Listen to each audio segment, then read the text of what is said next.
As you're aware, no country in the world went to prosperity without trade. So trade is an engine for growth, and it's very, very important that we talk about trade. But we all know that our countries are so small and so fragmented. So it's important for us to integrate, to bring 54 fragmented small market into one big market, one Africa, one market, and hence the continental free trade area. The continental free trade area is about movement of goods and also about movement of services. It's also movement of people and movement of talents. It's very important to talk about the continental free trade area because it's going to attract huge amount of investment to finance our infrastructure. It's a way also to go with the regional value chain.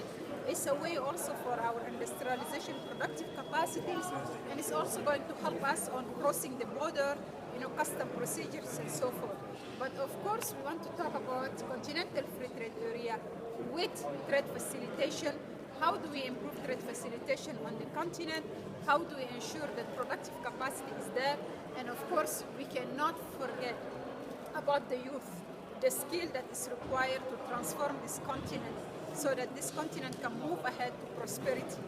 Once we have prosperity, we can talk about a peaceful continent, we can talk about good democratization, we can talk about human rights and so forth. So it's very important to tackle the issue of development with the issue of political stability. There will be no political stability without development and no development without political stability. So it's important to tackle these issues together, and that's why our head of state and government wants to deal with these issues on a more holistic way so that to tackle the development, the peace and security issues, the issue of human rights, the issue of the skill of the people, and so forth, infrastructure development.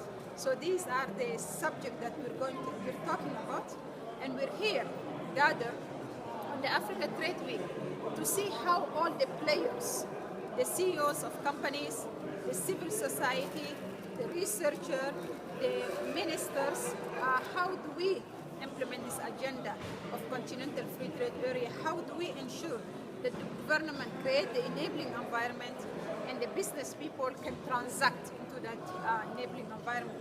How do we implicate the parliamentarian with the voice of the people? How do we ensure that the civil society is there?